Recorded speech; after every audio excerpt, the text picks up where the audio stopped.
cette prolifération de l'être humain qui est pire que celle du rat. C'est effroyable. Finalement, lorsqu'on pense l'histoire de l'homme, on s'aperçoit que la plus grande puissance spirituelle de tous les temps, c'est la connerie, avec un C majuscule. Les animaux vont disparaître, il n'en restera plus bientôt. En Afrique, c'est l'hécatombe permanente. Non seulement j'ai des éléphants en moi, mais il est absolument évident que je suis un éléphant. Et tout homme séparé par la nature des choses, par le destin de l'homme, tout homme qui marche seul sur un trottoir ou dans la foule est un éléphant. Ici, quand je suis venu ici, j'avais une trentaine de nids d'hirondelles. L'année passée, j'ai eu 2 nids d'hirondelles et pour la première fois, j'ai ramassé une hirondelle qui était tombée de son nid, qui était tellement, si pauvrement alimentée. On peut dire qu'en dernière analyse du sujet du livre, l'éléphant, c'est cette chose aujourd'hui imprononçable, calomniée, décriée, déviée de son sens, violée dans sa notion essentielle. L'éléphant, c'est l'individu. À mes yeux, monsieur et cher éléphant, vous représentez à la perfection tout ce qui est aujourd'hui menacé d'extinction au nom du progrès, de l'efficacité, du matérialisme intégral, d'une idéologie ou même de la raison, car un certain usage abstrait et inhumain de la raison et de la logique se fait de plus en plus le complice de notre folie meurtrière. Il semble évident aujourd'hui que nous nous sommes comportés tout simplement envers d'autres espèces, et la vôtre en particulier, comme nous sommes sur le point de le faire envers nous-mêmes. Savez-vous que des dizaines de milliers d'éléphants sont tués en Afrique chaque année? 30 000 l'an dernier, pour être exact. 30 000. Si ça continue, il y en aura bientôt plus. Quiconque a vu une grande harde en marche à travers les derniers espaces libres de la Terre devrait comprendre que le monde ne peut se permettre de perdre ça. Mais non. Il faut qu'on capture, qu'on tue et qu'on détruise tout ce qui est beau et condamné. Tout ce qui est libre.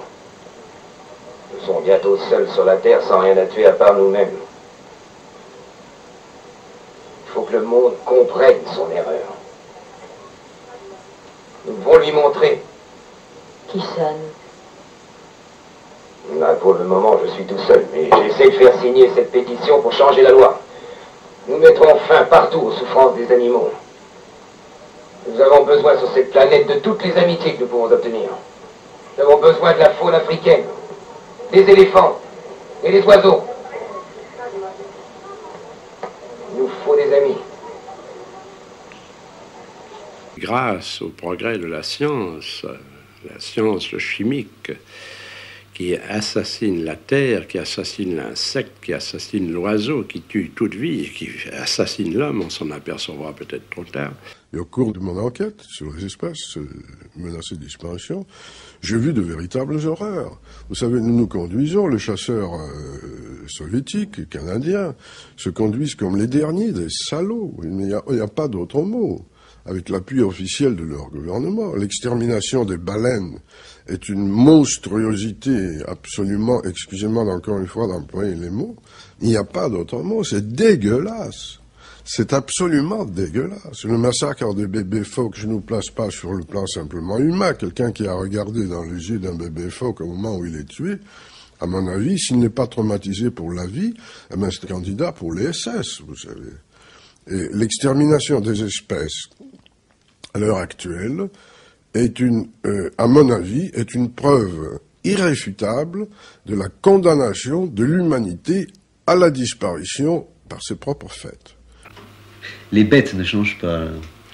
Les bêtes sont merveilleuses parce qu'elles sont en contact direct avec la nature. Et ce qui aurait peut-être pu sauver l'humanité, je crois que c'est peut-être la femme, parce qu'elle est encore en contact avec la nature. Elle échappe aux lois, aux imbécilités émises par les anormaux. Elle est encore en contact avec la nature, mais elle n'a pas voix au chapitre.